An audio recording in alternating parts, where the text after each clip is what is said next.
welcome back. We are on to lecture 33 now, and let me begin with a quick recap.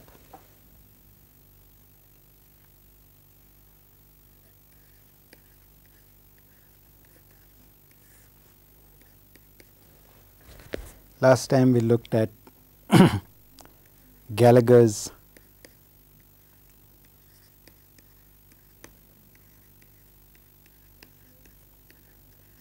decoding algorithm A, where we looked at density evolution,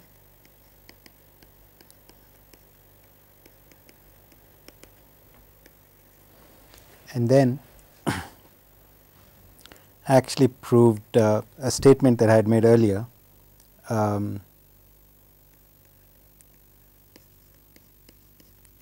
completed proof showing that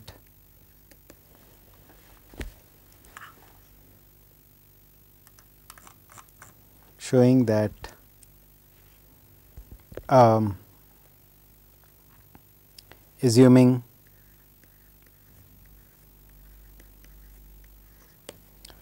a check node variable node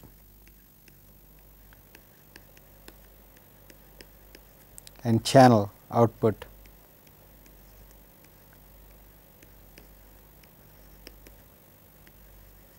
symmetry,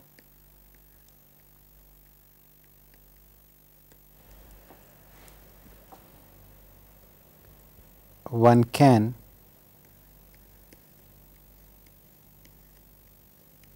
assume for the purpose of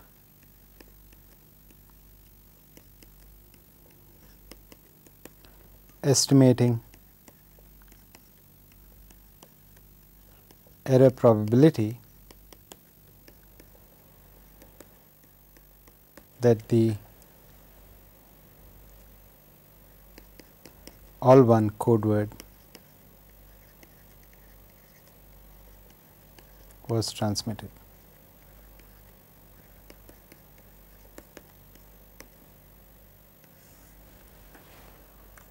And today what I would actually like to do is, so the title of our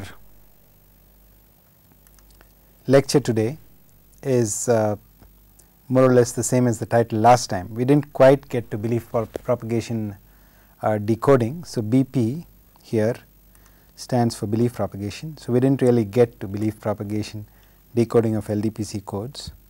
So, what I have done is I have carried over the title. So, let me just make sure that I give this lecture a title.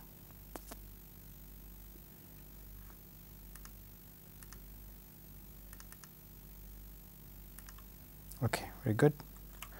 So, what do you mean by belief propagation decoding? And I am going to actually, so I want to tell you first of all that belief propagation decoding is no different than the method of decoding that was employed on the junction tree. Okay. So, I would like to bring that back and then we will continue our discussion. So, let us see if I can pull that up from one of our previous .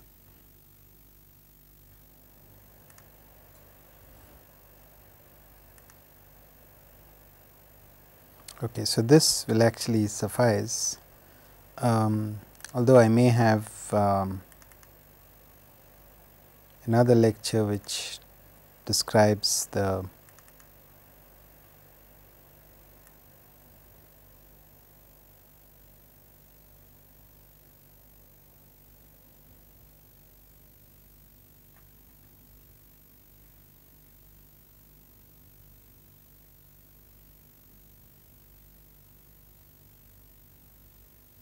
okay.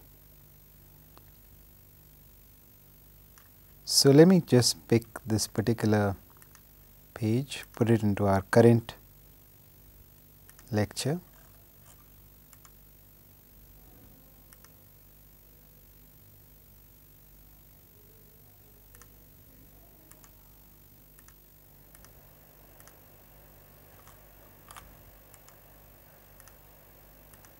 Okay. So, let us assume, so this is our 742 code, block code that we had actually looked at earlier, which had associated to it a certain parity check matrix. And let us assume that we are back in which we posed the decoding problem, the maximum likelihood code symbol decoding problem, as an MPF problem, and then we proceeded to actually solve it using the GDL, right. Now, we know that in the GDL you first organize the local domains into a junction tree, and then after you have the junction tree, then your next step is to actually pass messages on the junction tree according to a certain schedule. Okay. And let us assume that for the time being we are interested in computing, let us say we are interested in the single vertex problem of the GDL, in which case we would orient all the edges towards that particular vertex. And at the end, after we have passed on messages, and also there is local kernels at every node, and eventually we would be interested in computing the objective function. Okay. The objective function, which in generic notation is beta 1 of x 1, but in our notation is basically a quantity that is proportional to p of x 1 given y, where y is the entire received signal. Now, I want to actually modify this expression slightly to reflect the fact that we are computing this probability based on the received symbols. Now, the other fact that this graph takes for granted is that this is computed assuming that you know the received signal, and also assuming that the 7 code symbols, original code symbols, were really drawn from a code corresponding to a certain parity check matrix. So, to emphasize that, let me just put the parity check matrix back here.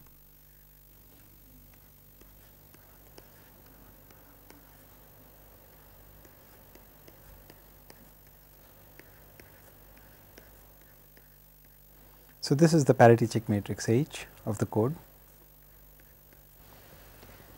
and there are 3 parities, the parity corresponding to the first row, the second row and the third row. And when we computed this, this was conditioned computed taking this into account, right. So, to make that a little bit more explicit, let me just rewrite this and saying that this is p of x 1 given the entire received symbol, but also given 3 parity checks, which is chi A, chi B, chi C, where I am going to refer to this parity check as A, this is B and this is C, and I think I have done this before. And the quantity that we have computed is not exactly equal to this, but it is proportional, which for our purposes is actually good enough, is proportional to this. So, this is an objective function.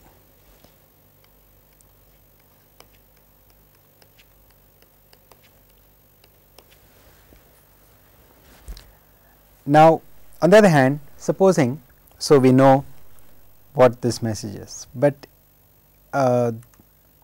if I stopped you at some point here and asked you, by the way, would you be able to tell me what is the message that is actually being passed here, that is from variable node 4 to this check node. Okay. So, let me copy this picture over, so that I use that to make that point.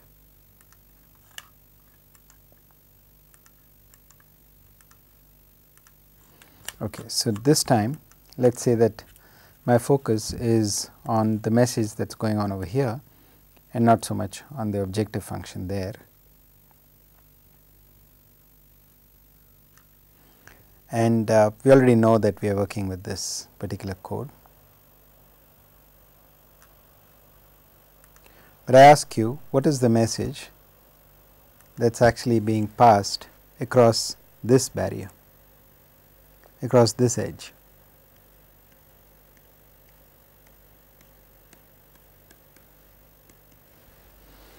And it's not hard to actually show that the message that's passed here across this, and since I am going to be doing this a couple of times, let me do the following. Let me copy this page a couple of times over.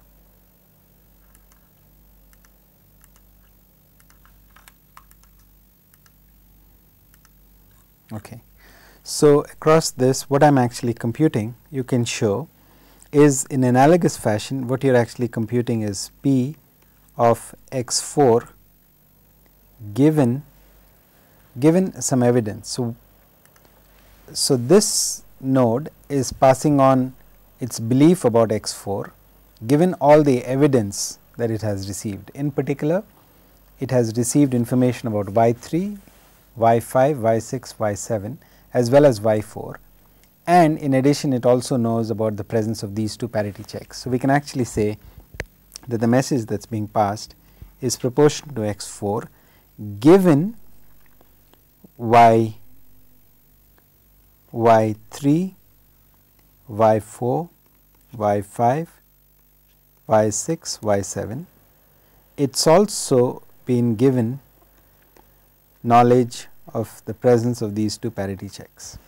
So, given this, it is passing on. So, what you might do is, and how do you, okay, now you might ask, well, how do you actually show that?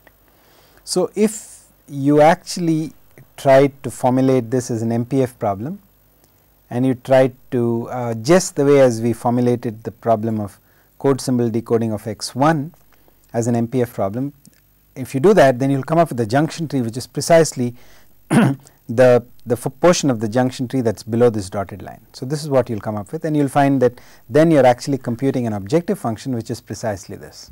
Okay.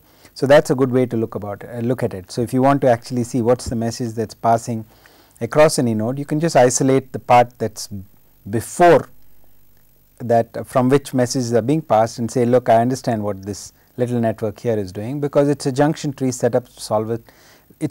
So, there is an overall junction tree, but it contains smaller junction trees, each of which is doing a similar computation. Okay. So, at this junction here, basically what you are doing is you are computing the probability of x 4 given the evidence, which in this case is y 3, y 4, y 5, y 6, y 7, and in a way the evidence, additional evidence that the 3, 4, 6 symbols satisfy parity, as do the 4, 5 symbols.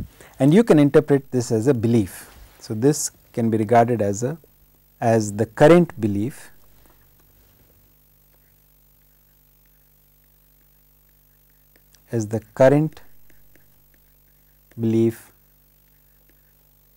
about the message symbol x 4. Okay. So, that is what is being passed. And now, let us look at another, just to make this, give one more example. Supposing I now were to stop you and ask you, well, can you tell me what is the message that is going across, let us say, this barrier over here? What is the message that is going across from node B to node 4? And once again, you can actually show that the message that is going across here, the message that is going in this direction like this, is your belief about x 4. So, it is P of x 4. What you are given is the evidence that you are given is y 3, you are given y 6, as well as you are given the fact that 3, 4, 6 satisfy parity check. So, again the message that you are passing has an interpretation as your current belief. So, once again this is your current belief in the probability of x 4.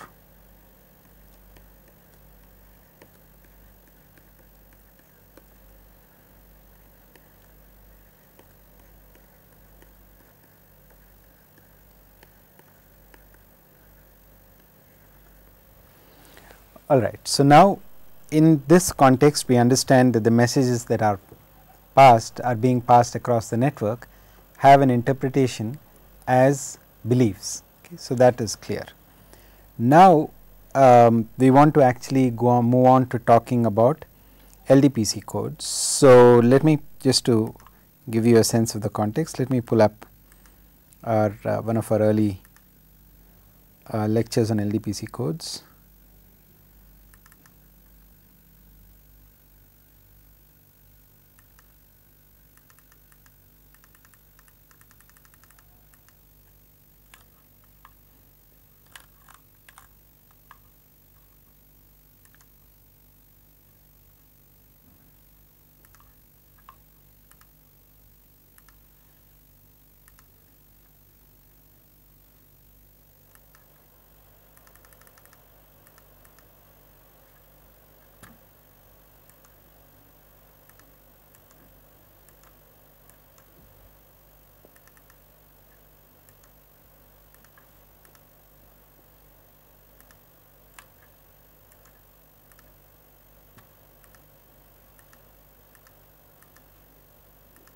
Okay.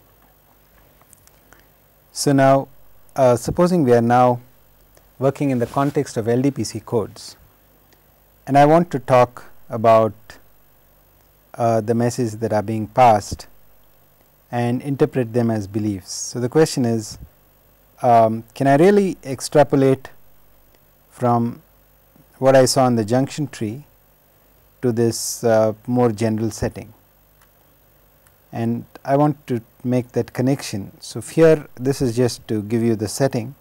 So, now we are let us say working with LDPC codes, and this is the tanagraph of an LDPC code.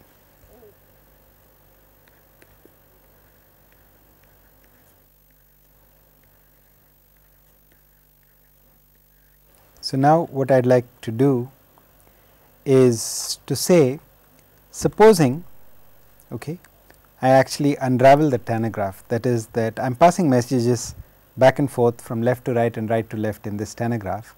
Now, what I want to do is I want to actually view it, unravel this and get a better understanding of this. For this I am going to assume that now we went through some definitions about neighborhoods, etc.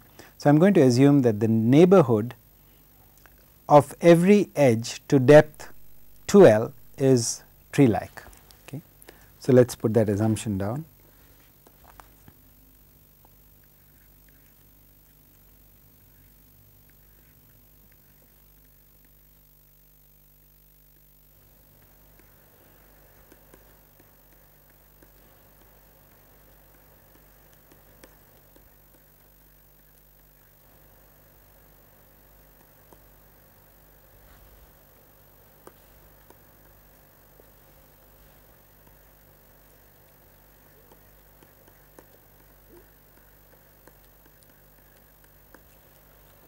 And we are going to say that this is true to depth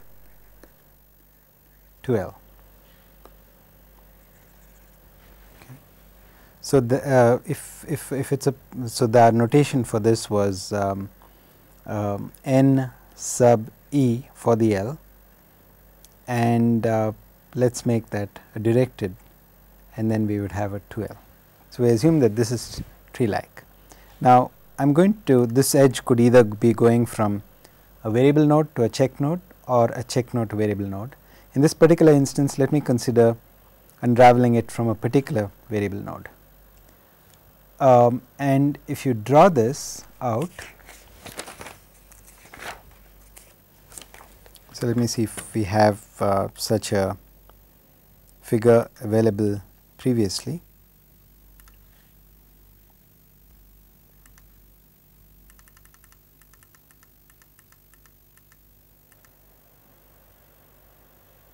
Okay, here is the figure I was looking for.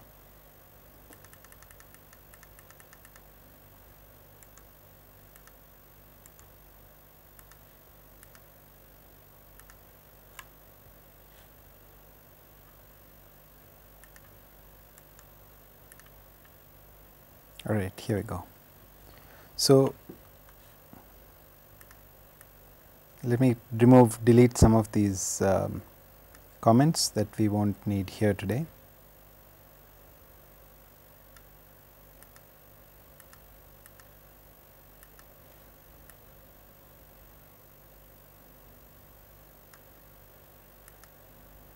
All right.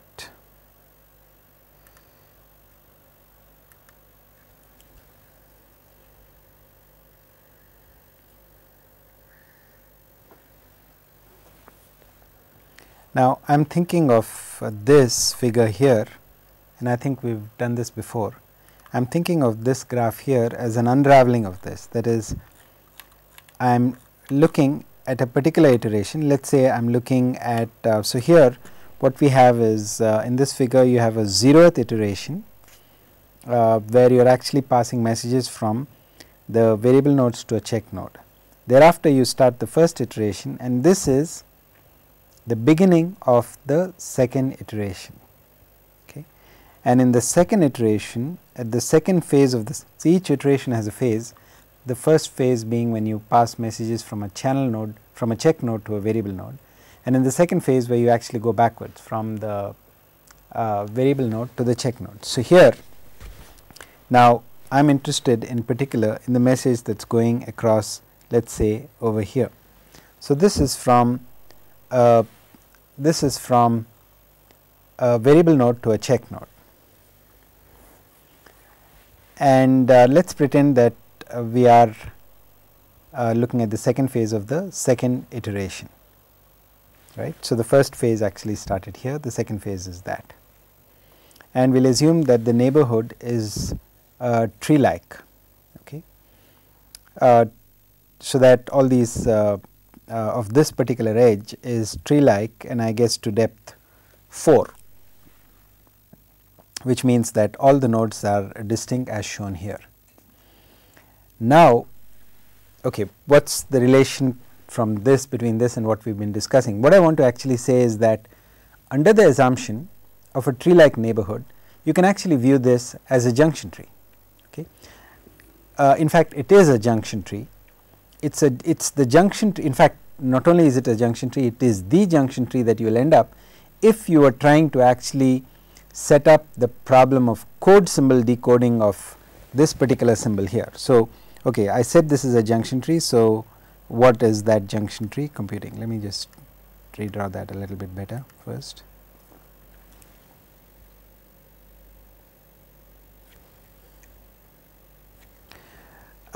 The function that we are attempting to compute here is the belief p of x 21 given what? You are given all the received symbols y1, y2 all the way up to y21.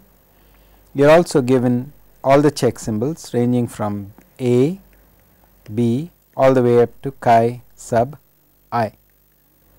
Okay. So, this is the belief that you will actually compute, and in fact, I do not have to prove anything to you because it is already clear from the manner in which we actually discussed the junction tree for the block code. The only thing that one might want to point out is that this is a junction tree. Well, why is this a junction tree? Well, it is a junction tree because what I could do is that I can actually rewrite these check nodes slightly differently.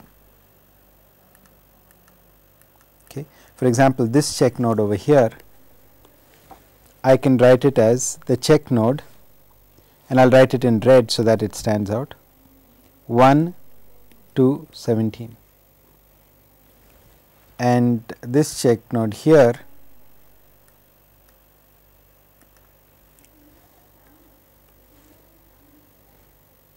is 3, 4, 17.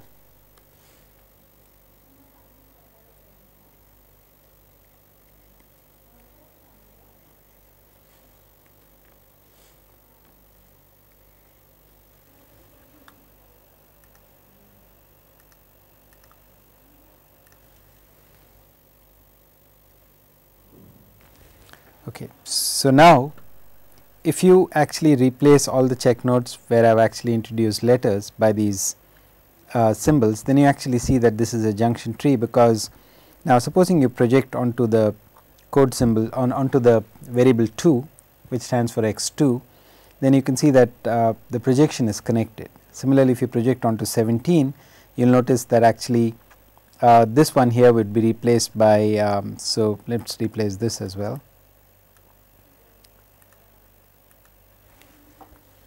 So, this would then be replaced by 17, 18, 21, and you would have this. And now, if you actually project this entire graph onto 17, then you will see that 17 will show up here, here, here, and the projection is actually connected. So, the conclusion is that this is a junction tree. This is the junction tree,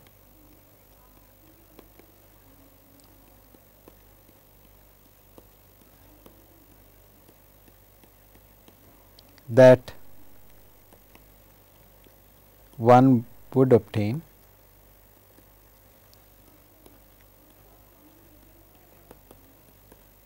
if one the problem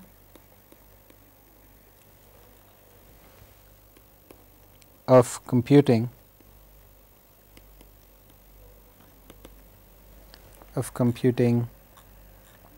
this quantity here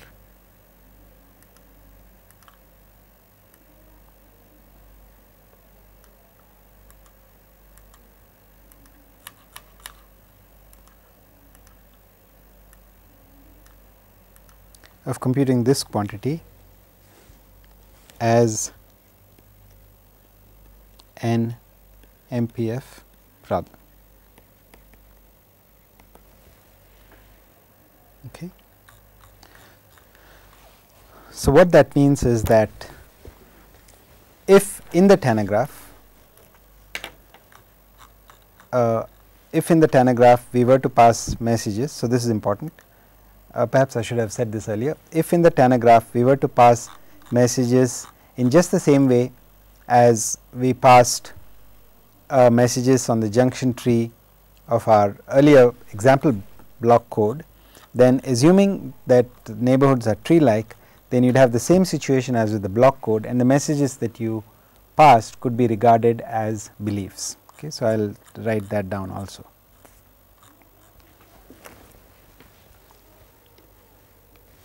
Hence,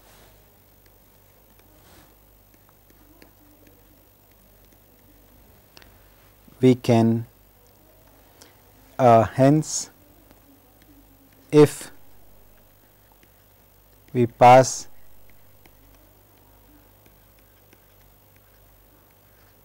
messages along the edges of the tanagraph in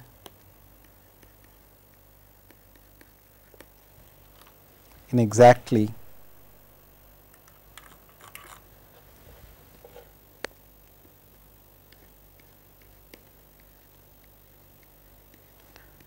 the same manner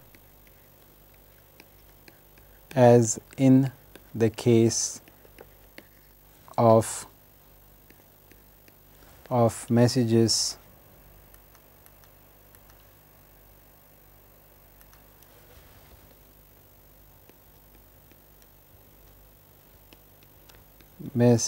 passed along the edges of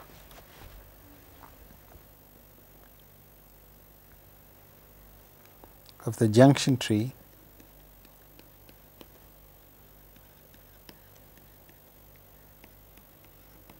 associated with the example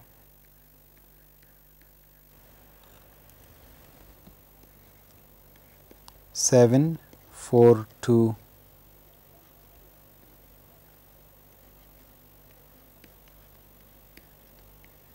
block code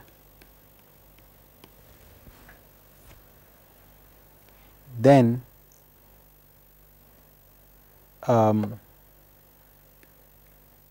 when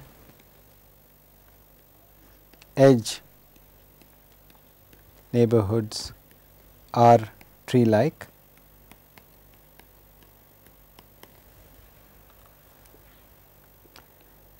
the messages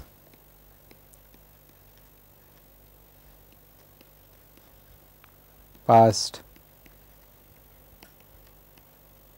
along the edges of the tanagraph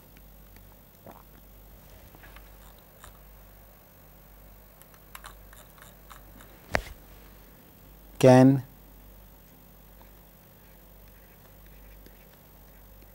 be interpreted as conditional beliefs. Okay, so that was the point that I want to make. So this message passing, as in the case of a junction tree, is called belief propagation based message passing.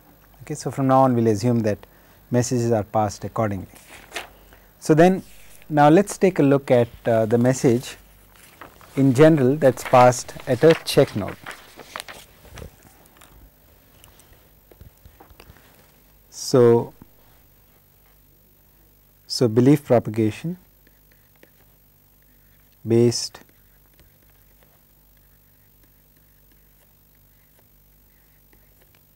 message passing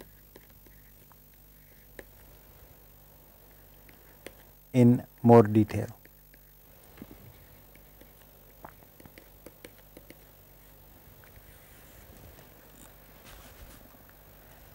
At a variable node,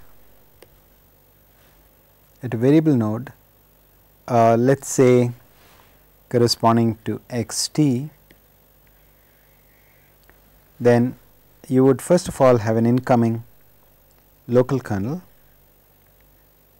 which would actually give you p of xt given yt. Now, let me just rewrite that slightly differently. I want to actually say that I want to view all the conditions as being representing some evidence, okay, and I will explain that in slightly more detail shortly. Then you have an incoming message here, which you can write as p of xt given E1, p of xt given E dv minus 1, and then you have an outgoing message, which is then p of xt given the union I is equal to 0 to dv minus 1 E I. Okay. And all your messages are actually there should be a proportionality constant included here.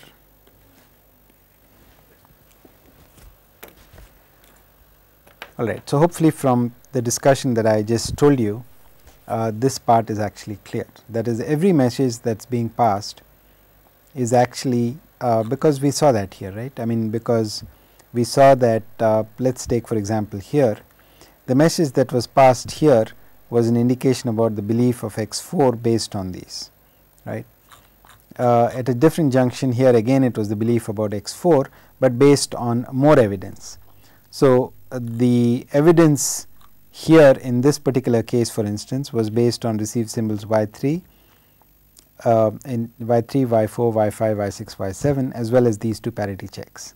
But though that evidence is really the union of two pieces of evidence, one coming from the knowledge of y3, y6 and the parity B, check B, and the other coming from knowledge of y5, y6 and the parity, actually it is the union of three pieces of evidence, because you are collecting evidence from this segment here, from this segment here, L is the local information over here. So, you are collecting information, and so what you actually put out then here is the conditional probability given the union of the evidence. So, it is in this sense that I am actually saying that that is what happens in general.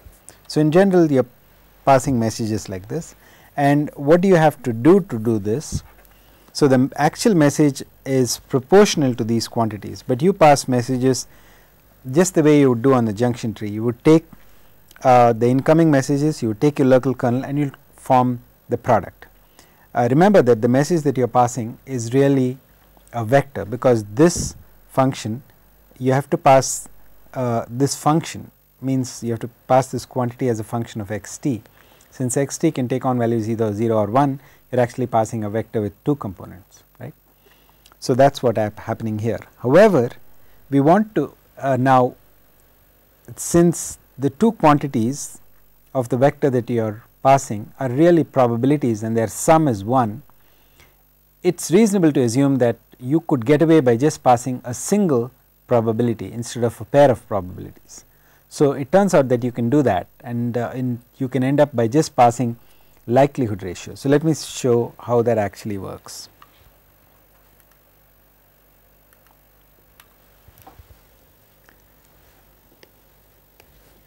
So, under the GDL,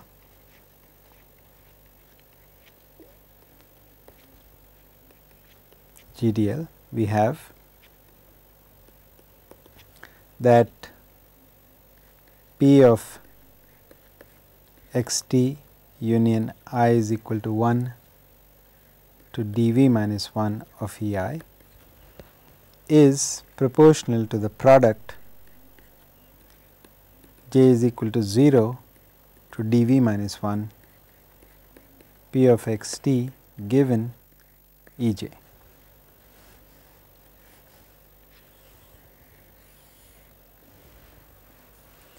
Now, let me rewrite this by spelling this out for x t equal to 0 and 1. This holds for both x t equal to 0 and 1. If I take the ratio, if I write this quantity for x t equal to 0 and then I write it for x t equal to 1 and divide both sides, then this proportionality sign will go away and I will have equality. So, I can write, so this implies that the probability, now so I have to be a little bit careful here. Now, I can either interpret, so our here I guess in accordance with our earlier notation, these x t's are really belonging to the set plus minus 1. Let me write x t is equal to minus 1 to the u t.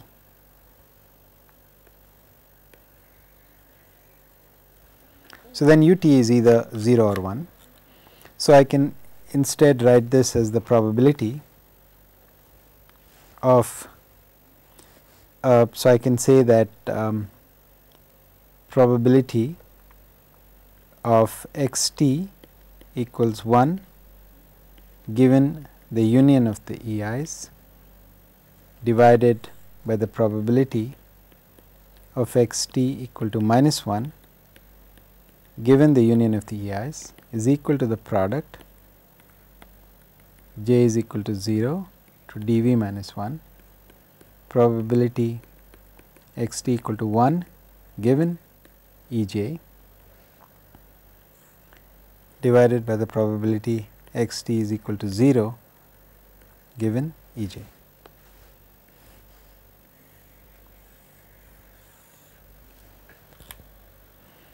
Okay, so this is what you would have.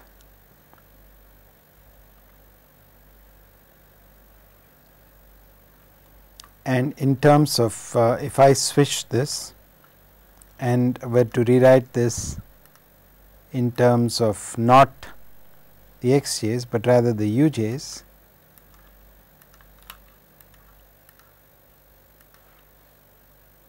so I would replace these symbols by u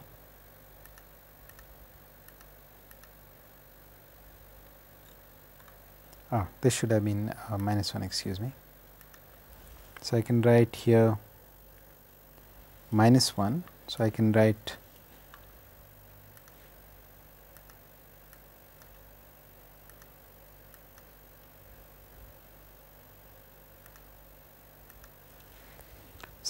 this instead as u t equal to 0, u t equal to 1, u t equal to 0, u t equal to 1. So, I have switched from u t in terms of u t rather than x t. So, what this is telling you is that here, whereas here we were passing functions where each function was actually a vector, here what we are doing is we are passing a ratio which is a scalar, and now the proportionality sign has also gone away. And what we will actually do is this is the log likelihood, this is the likelihood ratio, we will actually pass on to the log likelihood ratio. So, let us define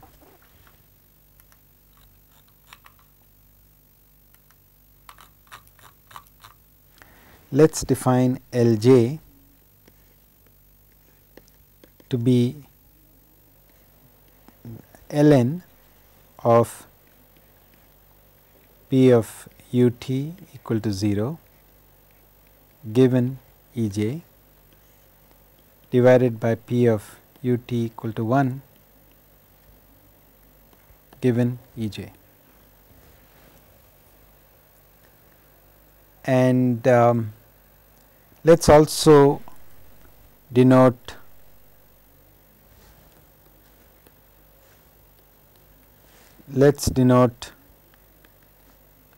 by E d v the union of the evidence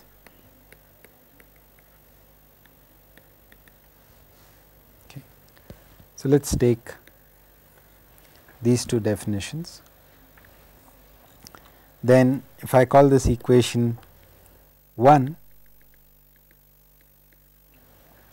then in the log domain, taking logs on both sides of 1,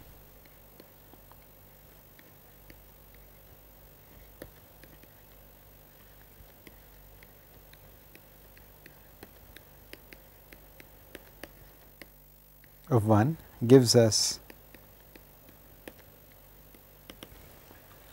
that you have L d c is the sum I is equal to 0 to dv L dv, sorry,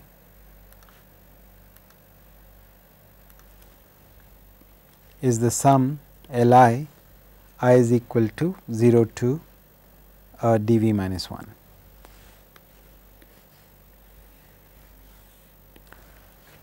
Okay. So, I just want to reiterate that our Messick passing algorithm has in essence remained the same, because what we were doing under the junction tree was we were passing a function where the two quantities were proportional to probabilities. Okay. But you can actually make do, because if your interest is only ultimately our interest is only or rather we can recover the two probabilities even if we have access to only their ratio, because after all we know that the sum of the probabilities is 1. Okay. So, you can make do by sending a single real number as opposed to a pair of real numbers.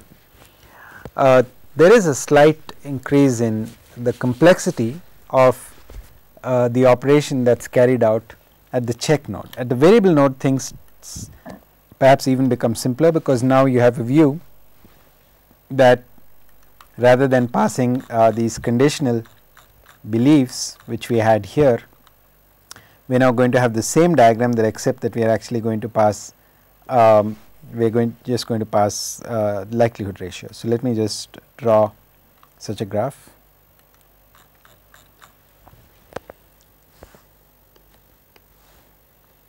So, you have your node which I will still label as x t, and now I will say that what is incoming is a likelihood ratio which is L 1, what is coming from the other nodes is also likelihood ratios based for the same code symbol, except that the evidence on which they are passed is different, and then what you are actually computing is LDV, and you are computing this according to this sum.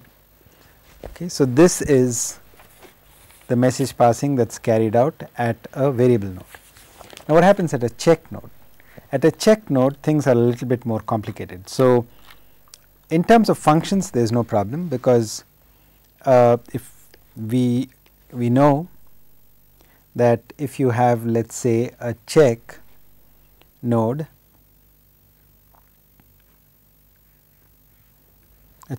C, then what is going to be, you are going to have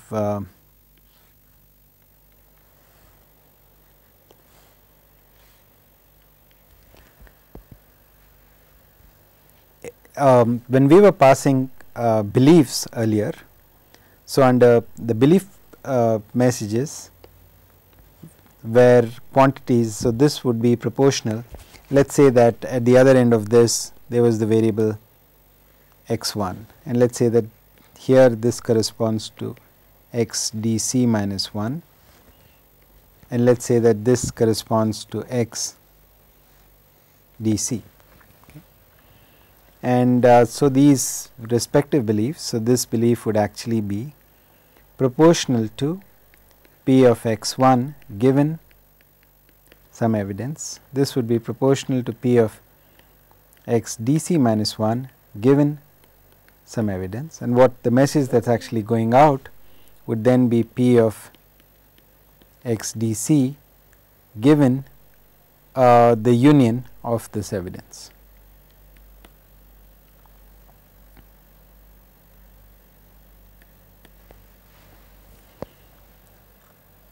Okay, so now how do we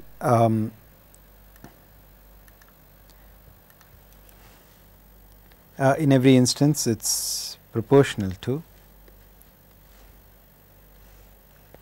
So, the question is, how do you actually represent this? I should add a few dots, because you could have some other nodes as well. How do you represent this in terms of the log likelihood domain? Now, we know that if we were to write down an expression, we know that p of x dc given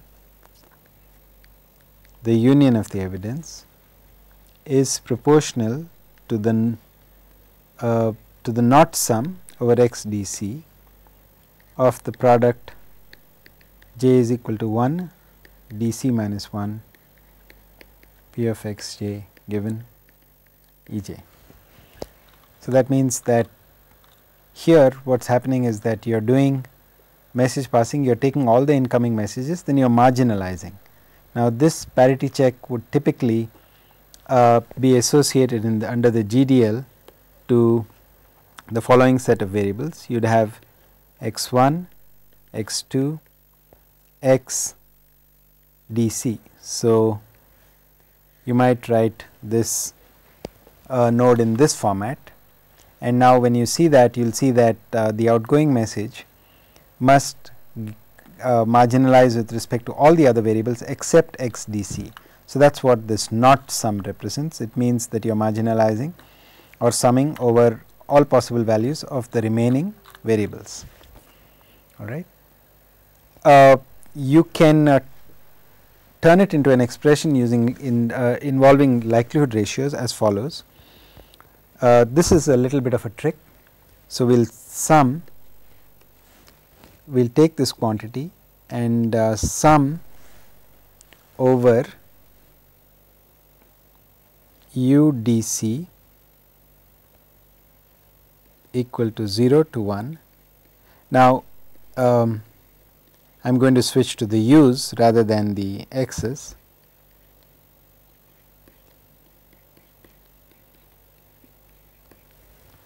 So, I am going to form this sum, and for reasons that will become clear, and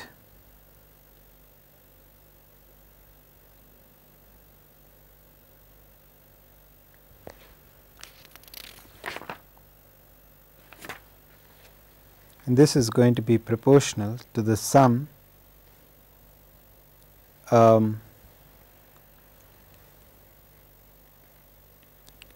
u dc is equal to 0 to 1 minus 1 to the lambda u dc.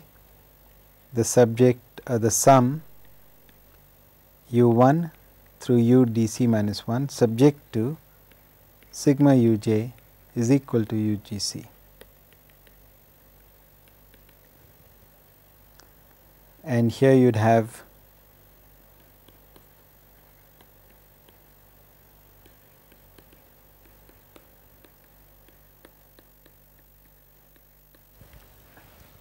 so you would have this expression. And now just an observation. So, you are summing over UDC and over all the other random variables, but subject to this condition. So, that means that you can actually replace, see if you replace the UDC term here by the sum of these variables, then you can actually get rid of the sum over UDC. So, this can be rewritten as being proportional to the sum over U1 through UDC of the product j equal to 1 to dc minus 1 minus 1 to the lambda uj p of uj given ej. So, this should pardon me, this should have been uj. Remember that xj is minus 1 to the uj. So, there is no difference between a belief about xj and the corresponding belief about and the belief about the corresponding value of uj. So, it turns out to be more convenient to deal with the u's rather than the x's. So, that is what I have actually done here. Okay. So, now I am going to actually, so I have a sum here. I am going to take the ratio of this quantity with lambda equal to 1 in the numerator and lambda equal to 0 in the denominator. So, what that will actually give me is that therefore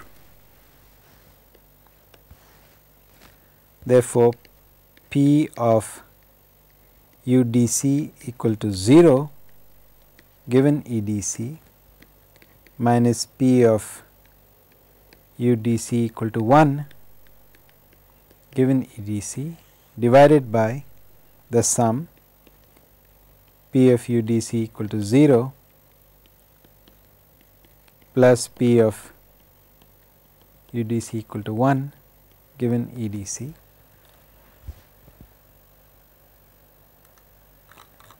is then the product j is equal to 1 to dc minus 1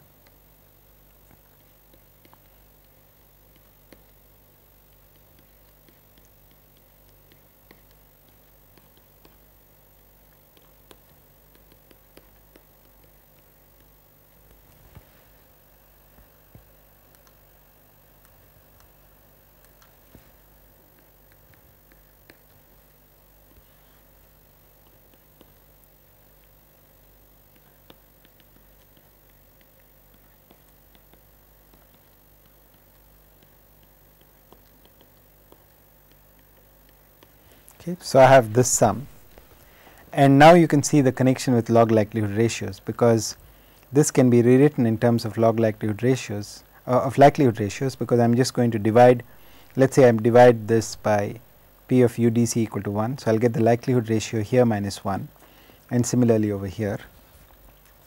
So, this can be this again in terms of log likelihood ratios.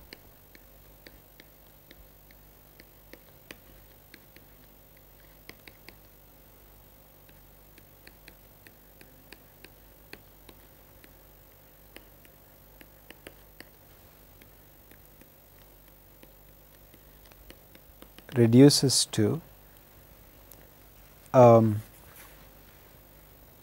e to the L dc minus 1 upon e to the L dc plus 1 is the product j is equal to 1 to dc minus 1 e to the L j minus 1 upon e to the L j plus 1. So, you get an expression like this, and we just have about a minute to 2 minutes left. So, let me just summarize. So, what I tried to actually do was I was trying to explain to you how belief propagation message passing works on the tanagraph, and I said really it is something that you already know, because you know it in the setting of the junction tree, and what we do is we just port the algorithm from the junction tree to the tanagraph, and everything stays the same as long as your neighborhood is tree like, and we saw that. And so, you have an interpretation of the messages as beliefs, and now because they are beliefs, it turns out that instead of passing messages you can actually pass log likelihood ratios. We wrote down the expression for the message that is passed across a variable node in terms of log likelihood ratios, and we are just about to do that for a check node. But since we are running out of time, let us continue this. We will continue this part of the discussion next class. So, thank you.